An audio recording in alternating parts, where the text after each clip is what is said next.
Boa noite. O Brasil vive sob um governo provisório há exatos 20 dias. O vice Michel Temer assumiu a presidência da República em 12 de maio passado, depois que o Senado aprovou a abertura de um processo de impeachment contra Dilma Rousseff.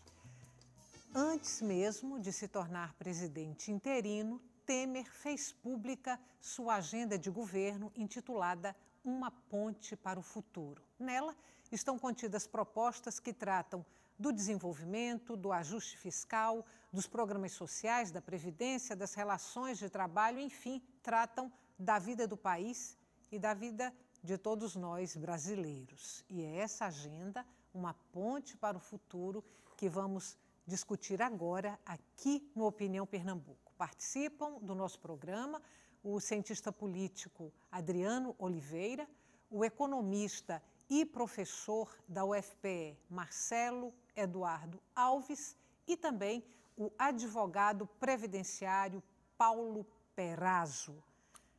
Boa noite. Boa noite. Grata pela presença de vocês aqui no Opinião Pernambuco. Eu vou propor para vocês o seguinte: nós fizemos a seleção de alguns trechos dessa carta de intenções do governo Temer, Uma Ponte para o Futuro, e vou propor que a partir desses trechos que a gente pinçou, que vocês os comentem e considerem aí a partir de cada ponto causa e efeito, que afinal de contas é o debate que a gente está propondo aqui agora. Eu vou pedir para a produção do programa para a gente já soltar aí o primeiro trecho de Uma Ponte para o Futuro, que diz o seguinte: nosso desajuste fiscal chegou a um ponto crítico. Sua solução será muito dura para o conjunto da população.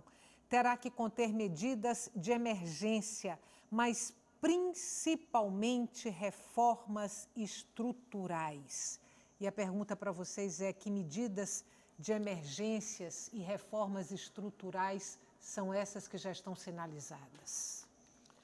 Eu considero que o documento do PMDB, que foi lançado, salvo engano, por volta já estamos fazendo já um ano desse lançamento, é uma carta de intenção. Por que uma carta de intenção? Apesar de ser uma carta de intenção meritória. Simplesmente porque você discutir a reforma do Estado brasileiro requer desafios, requer base parlamentar e requer a ausência de escândalos. Escândalos esses que estão sendo mostrados, desvendados pela Operação Lava Jato. Então, o Brasil ele precisa de uma reforma da Previdência, urgentemente. O Brasil precisa simplificar a relação entre empresa privada e trabalhadores. Nós precisamos de incentivo para que parcerias públicas-privadas sejam instaladas. É importante a retomada de um processo de privatização. É importante que foi feito recentemente um controle dos gastos públicos e o limite do aumento desse gasto público. E é importante também, isso no todo, nós discutirmos a gestão do Estado brasileiro. Ou seja, não é simplesmente nós apresentarmos o desejo dessas reformas. Você precisa também demonstrar que o Estado brasileiro, principalmente no que condiz ao funcionamento, à sua eficiência, venha a ser reformado. Então, diante disso, você tem um enorme desafio parlamentar e um desafio na opinião pública. Ou seja, você tem um desafio no Brasil em virtude de que a desigualdade social ela é permanente, ainda ela permanece. Apesar dos avanços recentes, desde o governo Fernando Henrique Cardoso, consolidado com o governo Lula, esses desafios de você diminuir a desigualdade, ele vem a permanecer. E quando nós falamos em desigualdade, nós precisamos de Estado eficiente, Estado eficaz e políticas sociais eficazes. Isso aí, até agora, que você colocou, é um desejo seu, é um ponto de vista seu. Você acha que essas medidas que você considera importantes para o gerenciamento da economia, para o andamento do Estado, a contento, estão contempladas ou serão contempladas nesse governo provisório que, se permanecer, terá aí um ano e pouco pela frente? Veja, em primeiro lugar, nós temos que deixar claro que isso não é um desejo de parte majoritária da sociedade. pelo fato de que eu já simplifiquei anteriormente, pela essa profunda desigualdade. Então, você discutir reforma da Previdência, você você contraria interesses do sindicato e de parte da sociedade, mesmo seja algo simples, como o aumento da idade mínima para a aposentadoria. Há também um desafio parlamentar. O que é que nós observamos hoje? Hoje nós observamos que Temer tem muito mais condições, aliás, Dilma não tinha nenhuma condições de negociar com o Congresso. Temer hoje tem. Só que existe uma variável interveniente. Qual é essa variável interveniente? É a Operação Lava Jato, que gera crise política. E ao gerar crise política, ela ocasiona instabilidade legislativa.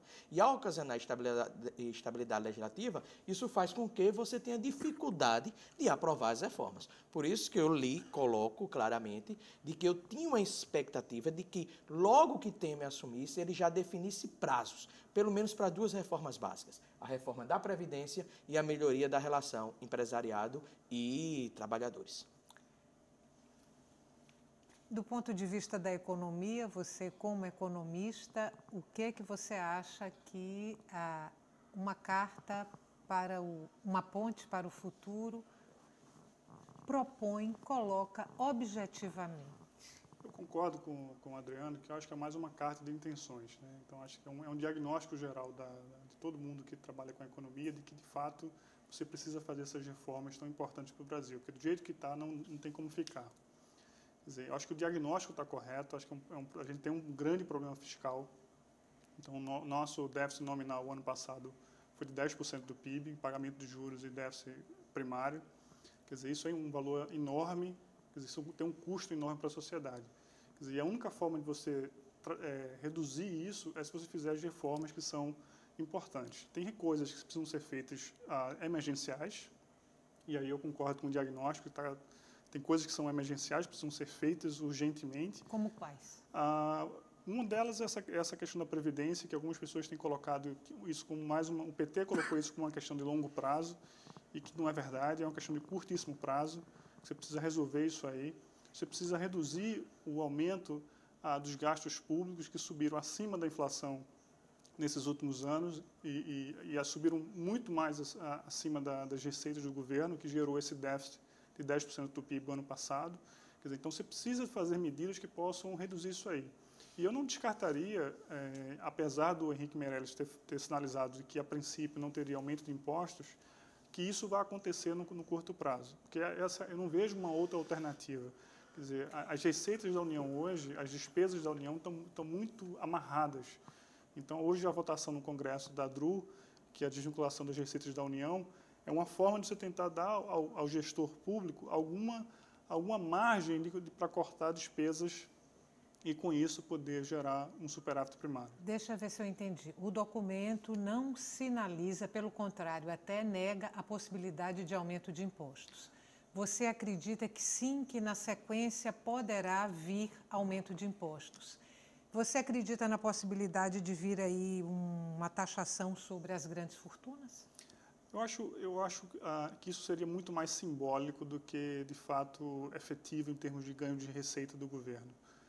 A gente está hoje com uma carga tributária de 32% do PIB. É a maior entre os países emergentes que a gente tem. Então, na verdade, a nossa carga tributária já é uma carga tributária semelhante a países desenvolvidos. Então, na verdade, a gente não tem muito espaço para aumentar, mas que eu imagino que no curtíssimo prazo isso vai ser uma saída enquanto outras reformas importantes não sejam implementadas. Agora, hoje, o apoio político para você implementar um aumento de imposto é muito pequeno. Então, eu imagino que o governo Temer ele deva esperar essa definição, se o impeachment vai de fato acontecer ou não, para que, em segunda rodada, ele apresentar essa proposta para a economia brasileira. Quer dizer, eu não vejo muito espaço para isso. Infelizmente, o governo não tem muita margem para cortar a despesa. Ele tem pouca margem para isso, né? Então, na verdade, não tem como fechar a conta. Ou você aumenta imposto, reduz despesas para poder fechar a conta, ou você aumenta a dívida pública do país, que é o que aconteceu ano passado e que deve acontecer também esse ano. Uma das reformas prioritárias que foi colocadas aqui e que uma ponte para o futuro contempla é a reforma da Previdência. E eu vou pedir para que expectativas você tem em relação a isso, O que é que você acha que vem por aí e como é que essas reformas da Previdência, aí vou pegar até no que diz respeito à aposentadoria, como é que isso vai ser recebido pela classe trabalhadora? Bom, primeiramente, falou-se em carta de intenções. E uma carta de intenções liberais. A verdade é essa. A gente está se buscando aquele caminho que foi buscado por Fernando Henrique Cardoso e que é necessário ao país.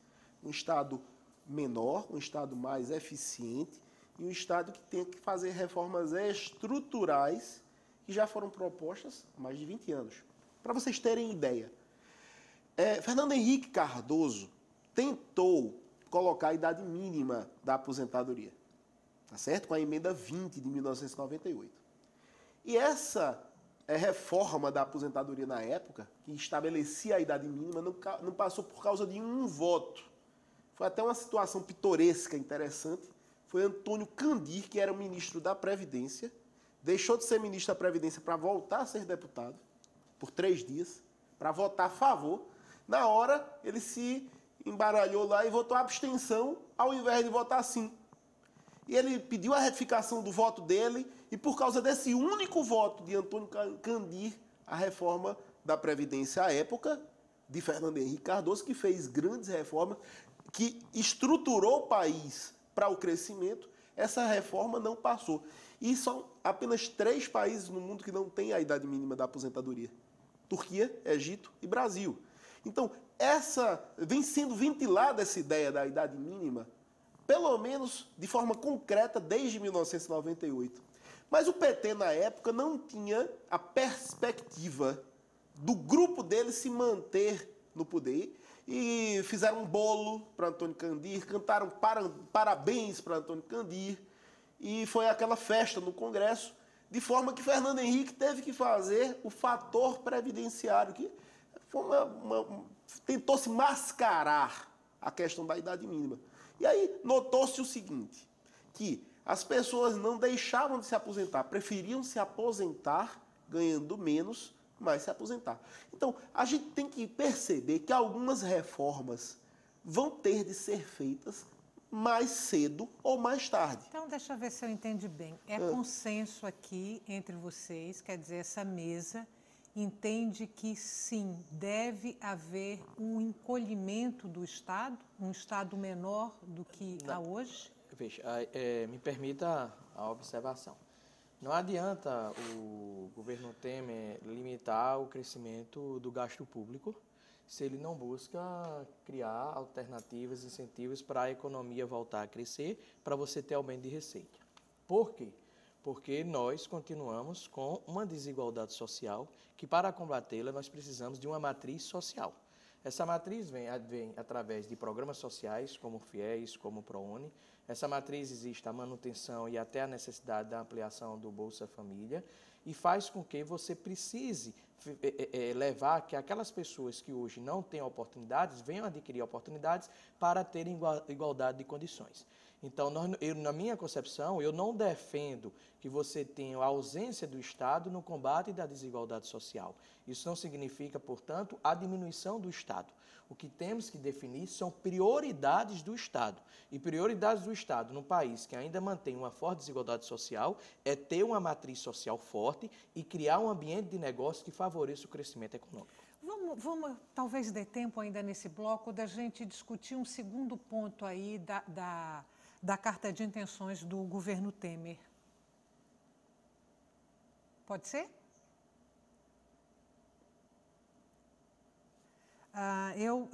Pronto.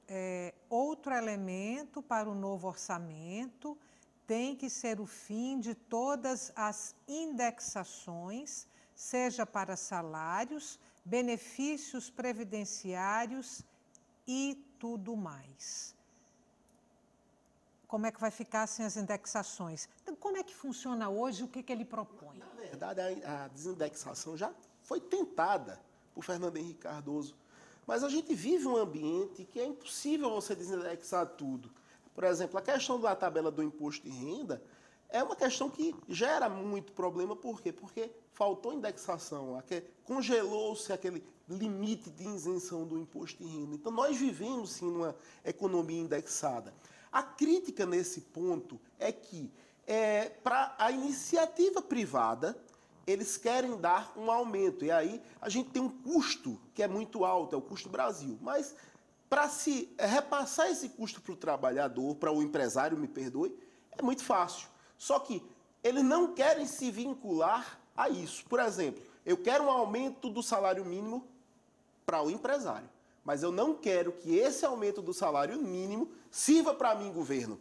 Então, eles querem desindexar, por exemplo, o salário mínimo dos benefícios previdenciários. Para quê? Para que exista um salário mínimo para o patrão que paga aquele salário mínimo e um outro salário mínimo que não é reajustado necessariamente com um aumento real, com um reajuste de um índice específico para as prefeituras, que hoje reclamam bastante desses aumentos do salário mínimo, estados e uma série de elementos no país que tem essa indexação. Então, estão querendo puxar, sim, para taxar realmente o patrão de uma forma mais se livrar dessa despesa quando ela é repassada para o Estado. Eu vi que você estava querendo falar, mas eu vou ter que chamar um intervalo. Aí, na volta, eu te passo a palavra. O nosso intervalo é curtinho e a gente volta daqui a pouco.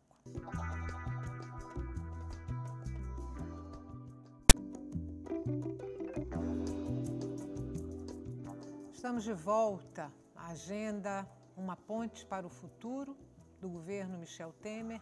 É o tema de hoje do Opinião Pernambuco. Participam o cientista político Adriano Oliveira, o economista e professor da UFPE, Marcelo Eduardo Alves, e o advogado previdenciário Paulo Perazzo. Terminamos o bloco anterior falando da desindexação dos benefícios previdenciários, e aí você ia falar e eu lhe tomei a palavra para chamar um intervalo. Isso eu gostaria de fazer duas observações. A primeira, que eu encaro a desindexação relacionada à Previdência como uma solução imediata, ok? Porque, na verdade, você deve ter o objetivo de desincentivar as aposentadorias precoces. Se você desincentiva, você já consegue reformar a Previdência. E esse desincentivo vem através de um estabelecimento da idade mínima. Um dado importante que nós devemos considerar em nossa análise é que o Brasil ele convive hoje com um retrocesso. Por que o retrocesso? O que nós estamos discutindo nesse programa foi o que certamente nós discutimos no início do governo Fernando Henrique Cardoso, a necessidade de reformas estruturais do Estado brasileiro. Só que naquela época nós estávamos discutindo também diante de uma dívida pública com uma inflação descontrolada. Nós conseguimos controlar a inflação e, consequentemente, conseguimos controlar principalmente a dívida pública pelo controle da dívida dos estados e também dos municípios. Hoje estamos vivendo o pré-1994. Os estados estão em crise, estão precisando discutir suas dívidas. Hoje, os municípios que compõem também a dívida da União estão quase falidos, sem capacidade de investimento e de garantir a Previdência. E nós temos hoje as contas públicas da União numa situação ruim. Então, a nossa agenda, ela continua a mesma. Nós não avançamos no que condiz a uma agenda de um segundo ponto de reformas. Nós retrocedermos para 1994 para começarmos tudo de novo. E aí vem a questão, isso é uma responsabilidade exclusivamente do governo Dilma Rousseff, isso foi uma responsabilidade exclusivamente do governo Lula ou do governo Fernando Henrique Cardoso? Não. Há algo, no meu entender, mais complexo, que é a própria rejeição de parte da sociedade a essas reformas mais radicais que o Brasil necessita, que o Brasil precisa. Então, quando o PMDB apresenta uma agenda de ponto para o futuro, eu a classifico meramente como uma carta de intenção, porque nós não conseguimos ainda chegar a um consenso. Um consenso que foi, por exemplo, o combate à inflação. Um consenso que foi, por exemplo, na era do PT, a construção de uma matriz social que permitisse o desenvolvimento de uma rede de proteção social e de inclusão social. No Brasil, hoje, não existe consenso no Congresso Nacional e nem na sociedade um consenso em defesa dessas reformas que permita que o Estado defina suas prioridades, torne-se mais enxuto e, acima de tudo, permita o desenvolvimento da iniciativa privada. Essa falta de consenso é que impossibilita essas reformas ou dificulta. Vamos para mais... Oi, Eu só queria falar uma coisa. Eu acho que é importante isso que o Adriano está colocando. Na verdade, eu diria o seguinte, a gente está de volta ao passado, né? Então, a gente está falando uma ponte para o futuro, mas a gente está falando de volta ao passado, porque a gente acabou... tudo que a gente construiu ao longo do governo Fernando Henrique Cardoso, em termos de estabilidade macroeconômica, de redução da inflação, de controle do déficit público, a gente está voltando a discutir essas questões. E aí, no momento em que a gente precisa discutir isso urgentemente, porque senão a gente vai chegar num ponto de colapso da economia. E o problema é que a gente não tem um consenso político no Congresso e na sociedade para discutir isso. É sempre aquela história, né?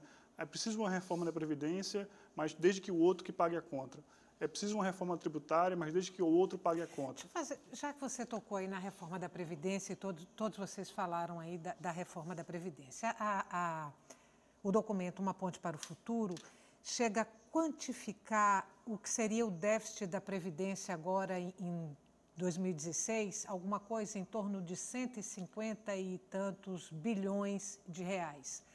Há quem diga que esse percentual ele está forjado, que a Previdência não teria esse rombo. E aí eu quero ouvir a opinião de vocês. A Previdência, ela é superavitária. Agora, a gente tem que diferenciar o que é Previdência do que é assistência social. A Previdência é aquelas pessoas que pagam para ter o INSS. Agora, a assistência é que o pessoal precisa do amparo social, é a saúde, tá certo? A saúde faz parte da assistência social. Então, existe um orçamento separado, que é para assistência social.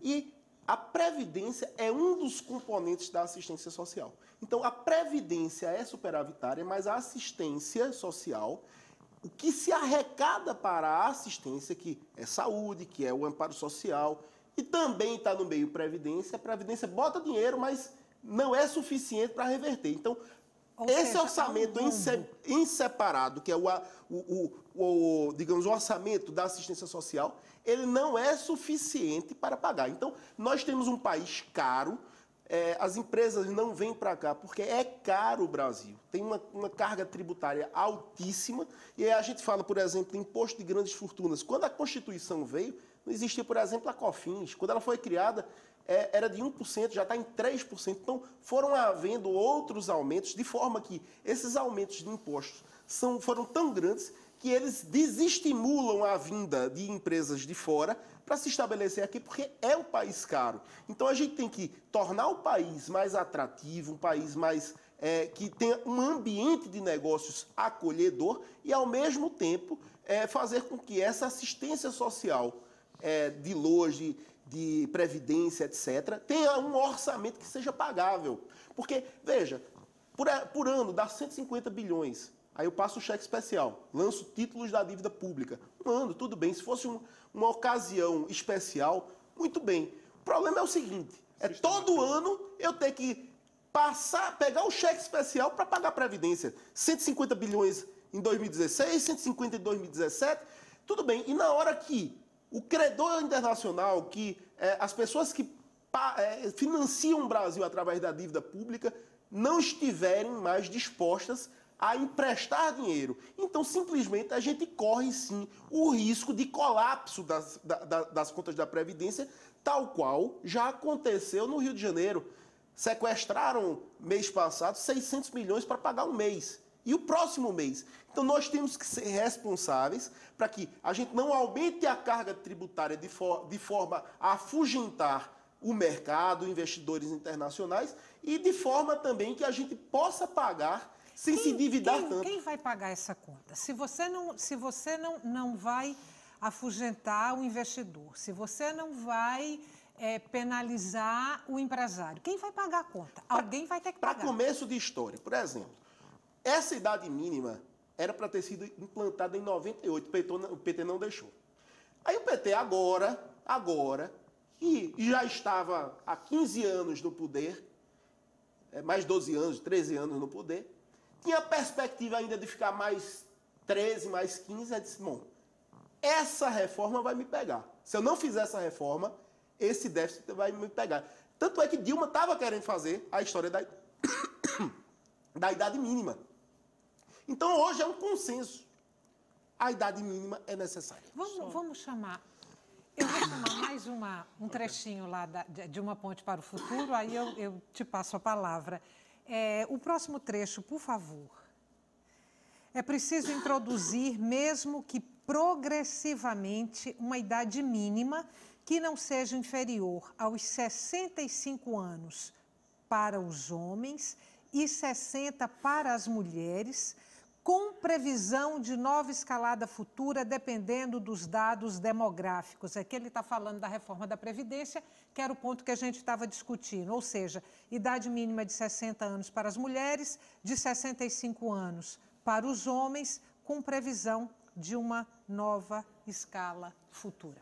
Eu só queria pontuar que, na verdade, a gente está enfatizando a reforma da Previdência, mas o Brasil precisa de outras reformas e de fazer outras coisas que precisam trazer o Brasil de volta a uma trajetória de crescimento sustentável. Então, a gente precisa abrir mais a economia, reduzir tarifas, resolver problemas que o custo do Brasil, que é muito elevado. Quer dizer, quem tem que gerar emprego e renda no Brasil não é o setor público, é o setor privado. Então, você precisa criar condições para que o setor privado ele gere emprego e gere renda. Esse é um ponto importante, porque a gente tem enfatizado muito a reforma da Previdência. A reforma da Previdência é importante por esse dado que acabou de sair aí, você falou isso aí. A estrutura demográfica do Brasil mudou completamente de 30 anos para cá. Nós somos um país que está envelhecendo. Quer dizer, antes nós tínhamos uma base da pirâmide demográfica de muitos jovens e poucos velhos, então a conta desse sistema de repartição social ele fechava, porque eu tinha sempre jovens entrando no mercado de trabalho e esses jovens é que pagam a aposentadoria daqueles que estão hoje aposentados. O problema é que hoje a nossa estrutura demográfica mudou, tem mudado e vai tender a mudar, porque o Brasil está envelhecendo. E como é que você vai fechar essa conta? Aí você perguntou, quem vai pagar essa conta? Quem vai pagar? Alguém vai pagar. Quem vai pagar tem que ser a sociedade. A sociedade tem que fechar dele? O consenso. Não, mas esse é o ponto. Esse é o ponto que o Adriano estava colocando. Falta esse consenso hoje, porque a ideia é sempre assim. É sempre o outro que paga a conta, nunca sou eu. Então, a gente precisa fazer um pacto social e dizer o seguinte, olha, esses são os pontos que a gente precisa fechar e discutir, porque senão a Previdência ela não vai se tornar sustentável no longo prazo. Esse é um ponto importante. O segundo ponto, que a gente acabou não tocando aqui, é que o setor rural não paga o INSS. Isso entra na conta. Quer dizer, quem paga a aposentadoria do rural são os trabalhadores urbanos. Quer dizer, então, a gente precisa rediscutir Previdência, precisamos discutir isso aí, e a sociedade que vai pagar a conta. O problema é que sempre quem paga a conta é os trabalhadores ao pagar impostos e os empresários ao pagar mais impostos. Mas a gente nunca discute reduzir o tamanho e o peso que o Estado hoje ele exerce sobre a sociedade. Me permita só uma coisa. Veja, isso aí, essa questão do LOAS, a questão do trabalhador rural, isso foi a melhor coisa do mundo. A gente tirou pessoas que viviam na miséria para dentro da sociedade, quando a gente trouxe essas pessoas, deu algum tipo de renda para essas pessoas. E onde é bancado? Existe um orçamento separado. A COFINS não foi criada para abastecer os caixas do governo, não. A COFINS, ela foi criada para pagar o trabalhador rural.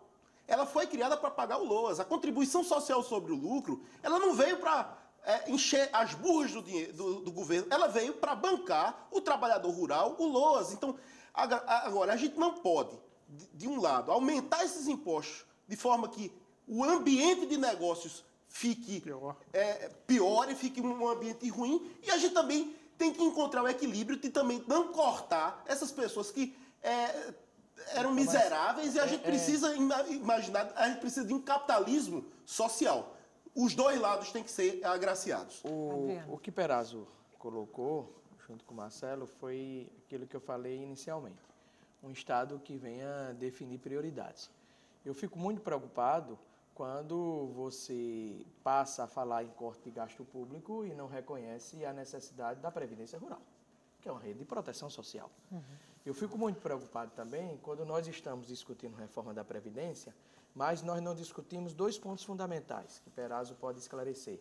Primeiro é a diferença entre a Previdência Pública, do servidor público, e a Previdência do setor privado. Aí, há distâncias, onde eu posso classificar que a Previdência do servidor público, ela pode ser recheada de privilégios, pela estabilidade, ok? Esse é um ponto. E um outro dado que nós devemos considerar é que nós precisamos fazer com que o Estado desincentive carreiras públicas. Você hoje tem, e obviamente que isso precisa de um estudo mais apurado, uma indústria de concursos públicos, onde essa indústria de concursos públicos refletem a falta de oportunidades econômicas no setor privado, em virtude da falta desse Estado não ter capacidade de criar um ambiente de negócios propício. Então, os jovens caminham para onde? As pessoas querem o quê? A estabilidade do serviço público. Soma isso a poderes extremamente caros, que não entram na nossa discussão, como o Poder Judiciário e o próprio Poder Legislativo, que tem alto orçamento, que são justificados pelo duodécimo, partindo do princípio de que esse duodécimo é uma obrigatoriedade constitucional, que pode ser uma obrigatoriedade constitucional, mas ela pode vir a ser discutida, onde com que eu tenho que priorizar, ou eu discuto a Previdência Rural, onde ela vem a representar uma rede de proteção social e que deve ser mantida, ou eu vou discutir privilégios no Poder Judiciário ou no Poder Legislativo. Obviamente, eu tenho que discutir os gastos do Poder Judiciário e do Poder Legislativo, e não obrigatoriamente a rede de proteção social. É isso que eu chamo de Estado definir prioridades. Olha, a gente vai ter que meter o dedo na ferida. Mas quem está disposto? Veja, o governo Temer passou por um problema que me parece que ele resolveu, mas ele criou outro problema. Qual era a minha discussão? Eu disse, olha, imagine, a presidente Dilma Rousseff, a presidente afastada Dilma Rousseff, ela vetou o aumento do judiciário. O ano passado, me corrijam. Quando o Temer assumiu, o presidente provisório, eu disse, e Temer vai fazer o que com esse aumento do Poder Judiciário? Para minha surpresa, ontem foi aprovado o aumento para toda a categoria do funcionalismo público, em média 40% em 4 anos. O Judiciário recebeu aumento e ele, sabiamente, para não ter que sofrer com greves, diante dessa inquietude que o Brasil vive hoje, concedeu a todas as outras categorias. Então, ninguém definiu uma agenda, como também me parece que tudo aquilo que Henrique Meirelles anunciou a semana passada não existiu, que é o limite do gasto público. Como é que eu defino limitar o gasto público?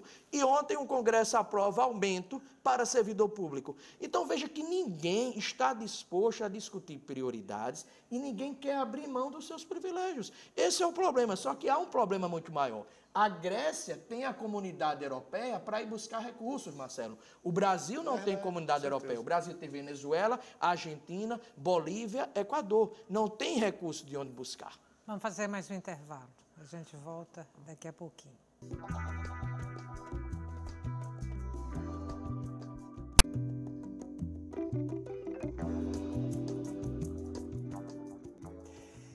Estamos de volta para o terceiro e último bloco do Opinião Pernambuco. O tema de hoje do nosso programa é a Agenda Ponte para o Futuro do Governo Michel Temer. Participam do programa o cientista político Adriano Oliveira, o economista e professor da UFPE Marcelo Eduardo Alves e também o advogado previdenciário Paulo Perazzo.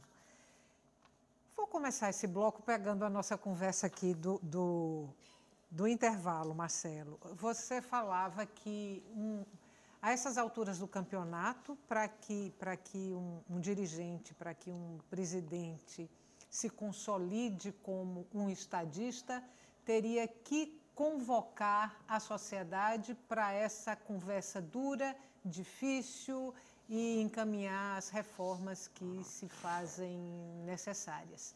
E aí eu te perguntei no intervalo se você achava que o governo que aí está, de Michel Temer, por enquanto um governo provisório, tem condições de fazer essa convocação, se a sociedade responderia com o mínimo de boa vontade a essa convocação.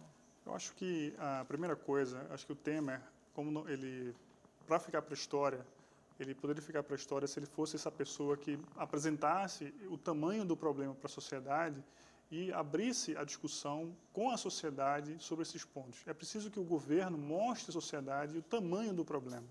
Isso que tem sido escondido durante muito tempo. É muito difícil você fazer reformas que mexem com direitos, mexem com privilégios, em todos os setores, seja no setor público, setor privado, seja no legislativo, seja no judiciário.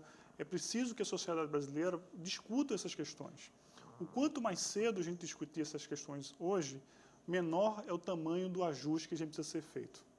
Se a gente deixar para fazer essa discussão e esse ajuste mais na frente, maior é o tamanho do problema, porque a dívida está subindo, a nossa dívida de curto prazo, o custo da nossa dívida é elevadíssimo. A gente paga hoje 16,5% de taxa de juros, em média, quer dizer, custa a gente 8% do PIB. Então, não tem como uma economia sobreviver com esse cenário. Então, o Temer precisa ser essa pessoa. Porque eu acho, aí o Adriano é cientista político, ele pode ajudar mais nesse ponto, eu acho muito difícil, no momento atual, você conseguir se eleger como presidente apresentando esse pacote duro de medidas de reforma de previdência, reforma tributária, eliminação de privilégios. É muito difícil alguém se eleger com essa plataforma. Então, eu acho que na minha opinião, e aí eu posso ser isolado nessa opinião, a única forma do Temer ficar para a história como um estadista é se ele apresentar esse problema para a sociedade e convocar a sociedade para responder. Eu diria o seguinte, eu sou muito otimista em relação a isso. Eu acho que se você apresentar o tamanho do problema para a sociedade, ela vai sim responder a essa convocação. Quero ouvir a palavra do cientista político. Veja, eu só tenho uma discordância em relação à colocação do Marcelo. Quando ele coloca que há um desejo da sociedade em discutir essas reformas, ao mesmo tempo nós temos que reconhecer que qualquer presidente da República, por exemplo, se o Temer optar a vir ser candidato à reeleição, ele não faria essas reformas Ele em virtude... pode ser candidato? Pode. Ele não é ficha suja? Não, ele está com um probleminha, porque ele doou mais do que ele poderia doar. Isso. Mas ele pode ainda considerado recorrer. ficha suja hoje. Não. Ele pode recorrer, ele pode virar isso ainda. Mas veja, então ele teria dificuldade de eleger porque ele desagradaria segmentos da sociedade. Então, as reformas... E segmentos importantes da sociedade. Aí por isso, Marcelo, eu volto a dizer que ele teria dificuldade porque as reformas não são consenso. Ele vai ter que cortar privilégio. Aí vem a questão. Assim que Temer assumiu, Temer só tinha duas opções. E me parece que essa opção ficou clara no primeiro instante quando ele nomeou um ministério de base parlamentar. Ele criou um parlamentarismo informal. Em vez de nomear um ministério de notáveis, ele trouxe pessoas do parlamento. Qual foi o meu raciocínio naquele instante? Ele vai voltar às reformas imediatamente. Ao mesmo tempo que ele declarou que não era candidato à reeleição. Então, daí eu raciocinei. Com essas duas atitudes, Temer caminha para ser um estadista. Um estadista que nos 2 anos do seu governo sentou à mesa, cortou privilégios e fez parte das reformas necessárias que o Brasil precisa. Entretanto, quando o competente ministro Henrique Meirelles vai à TV, ele anuncia apenas uma coisa concreta. O que foi? Limitação do crescimento dos gastos públicos. Apenas isso. Tá, deixa eu voltar agora para Como é que ele pode reformar esse Estado? um outro ponto. Que está me chamando muita atenção. Vocês estão falando aí na possibilidade dele se colocar como um estadista e você fala, não, quando ele convocou o ministério dele, que é um ministério de base parlamentar, ele está se colocando para ser um estadista. Esses ministros, boa parte, estão todos envolvidos em denúncias de corrupção e crimes outros. Como é que a gente vai vislumbrar um presidente estadista com este ministério? Por favor. Aí vem um problema que nós devemos rememorar. Eu tenho um costume de análises feitas por cientistas políticos, por jornalistas, recortar e guardar. O que é que existia? Marcelo e Perazzo, e por favor, vocês podem discordar de mim no sentido de que existia uma expectativa de que impeachment da presidente Dilma significaria superação da crise política e econômica. Simplesmente eu nunca acreditei nessa tese. Por quê? Porque parte do ambiente político a Lava Jato atinge. E se a Lava Jato atinge parte do ambiente político, os atores que podem vir a ser punidos pela Operação Lava Jato vão pedir proteção, como se fosse possível, ao Poder Executivo. No momento em que Temer ele monta uma base parlamentar, ele pode ter montado com 2 propósitos. O primeiro propósito, aprovar as reformas.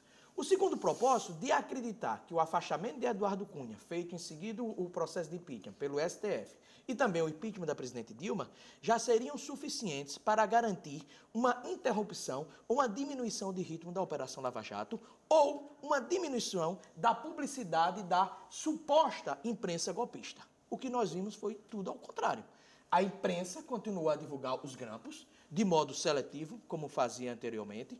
A imprensa continuou a divulgar os fatos relacionados à Operação Lava Jato e as operações da Lava Jato, principalmente as chancelas de delação premiadas, continuaram. Portanto, a crise continua porque existem 3 partidos fortemente envolvidos com a Operação Lava Jato: PP, PT e PMDB. E quem é do PMDB? O presidente da República. Então, a era, neste momento, é de profunda incerteza. Porque, assim... O PSDB também. Sim, e parte do PSDB. A era deste momento é de profunda incerteza. Não existia uma modificação de uma ordem pessimista, que era vivenciada e representada pela presidenta afastada Dilma Rousseff, para uma ordem otimista, que poderia vir a ser representada pelo presidente Temer. Na verdade, você trocou os atores. A Operação Lava Jato continua, as investigações continuam e a incerteza continua. Eu tenho uma opinião um pouquinho só diferente. Primeiro é o seguinte: por enquanto o Temer ainda está com o Pires na mão. Sabe por quê? Basta uma chantagem, ele perde os 2 votos do Senado e ele não é mais presidente, e tudo isso aí cai por terra. Então ele está numa situação muito frágil nesse momento, ele não é efetivo ainda. Ele tem que saber lidar com isso, ser muito político.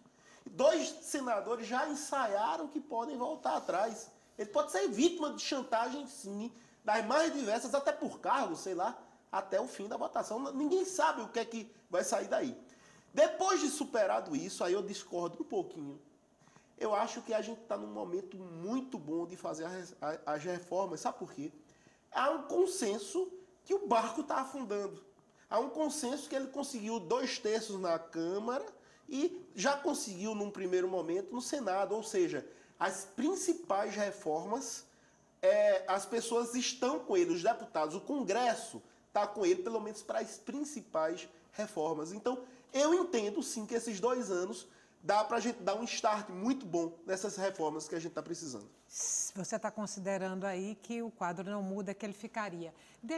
Você quer a palavra, eu vou te passar a palavra. Agora a gente tem mais só 5 minutos. Deixa eu chamar um próximo ponto de uma ponte para o futuro. E aí você comenta esse ponto ou volta para a consideração que você faria e que eu estou lhe interrompendo agora. Por favor.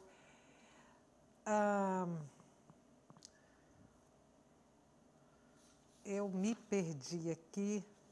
Executar uma política de desenvolvimento centrada na iniciativa privada e retorno ao regime anterior de concessões na área de petróleo, dando-se à Petrobras o direito de preferência. É isso que está escrito aí. Eu vou repetir: executar uma política de desenvolvimento centrada na iniciativa privada. Eu acho que vocês tocaram nesse ponto aqui anteriormente, que o desenvolvimento não teria que ser propiciado pelo Estado, mas pela iniciativa privada. E retorno ao regime anterior de concessões na área de petróleo, dando-se a Petrobras o direito de preferência. Vou perguntar para quem souber me responder o que quer dizer exatamente retorno ao regime anterior de concessão na área de petróleo. Eu confesso que eu não sou especialista na área de petróleo, mas a ideia de que... É porque é o seguinte: existem esses leilões, e esses leilões hoje eles têm de contar obrigatoriamente com a questão da Petrobras. Então, no pré-sal. Do pré-sal. Então, a gente saiu do regime de concessão que a gente concedia para o regime de partilha, que aí abrir para o capital privado. Veja, é uma agenda, finalmente, é uma agenda liberal. O pessoal não gosta do nome, mas neoliberal. E se não fizer essa reforma neoliberal, as empresas deixam de vir. Então, essa carta é uma carta de intenções. Precisa dessas empresas? Pois é, para liberar, para quem quiser vir, empresas petrolíferas estrangeiras virem, pegarem um regime de concessão e não de partilha, tá certo? E simplesmente investirem sem que o governo precise entrar com uma parte, ou então ter que botar 30% no leilão obrigatoriamente, deixar que a iniciativa privada estrangeira venha para o Brasil. Se eu quiser entender que a abertura do pré-sal, quando a Petrobras perde o controle do pré-sal, se eu quiser entender, à luz da ciência política, como uma dilapidação do maior patrimônio brasileiro hoje, eu posso entender ou seria uma loucura? com todo respeito, na minha visão é uma loucura. Uma loucura. O que ocorreu, como complementando o Perazzo, é que na exploração do pré-sal, obrigatoriamente a Petrobras teria que ter uma participação no mínimo de 30%. Você não pode fazer com que a Petrobras tenha um monopólio, você pode permitir e atrair empresas quando você permite a diversificação da exploração. A gente tem 1 minuto, eu lhe tomei a palavra, vou lhe devolver ela agora. Não, eu acho que a gente precisa primeiro pensar o seguinte, que o maior patrimônio do Brasil são os brasileiros. Então a gente precisa ter um Estado forte, eficiente, focado naquilo que é importante e onde o Estado deve intervir. No demais, o Estado deve ser um Estado regulador. Ele deve regular os mercados e permitir que o setor privado faça o que tem que fazer, que faz de melhor, gerar emprego, gerar renda. A gente tem que acabar com essa ideia de que o Estado pode tudo, que o Estado sabe tudo e que o Estado faz o melhor para todo mundo. O Estado é formado por pessoas que têm interesses. E o Estado brasileiro tem sido tomado por grupos de interesse que não têm interesses republicanos. É isso que a gente precisa mudar na mentalidade do povo brasileiro. Tinha um ponto que eu queria discutir, não vai dar tempo, lamentavelmente, era a questão do meio ambiente. Também é um ponto que é tocado aí no documento Uma Ponte para o Futuro. Fica, quem sabe, para um próximo encontro. Muito obrigada mais uma vez para você que está em casa. Muito obrigada pela companhia até agora. O Opinião Pernambuco volta amanhã.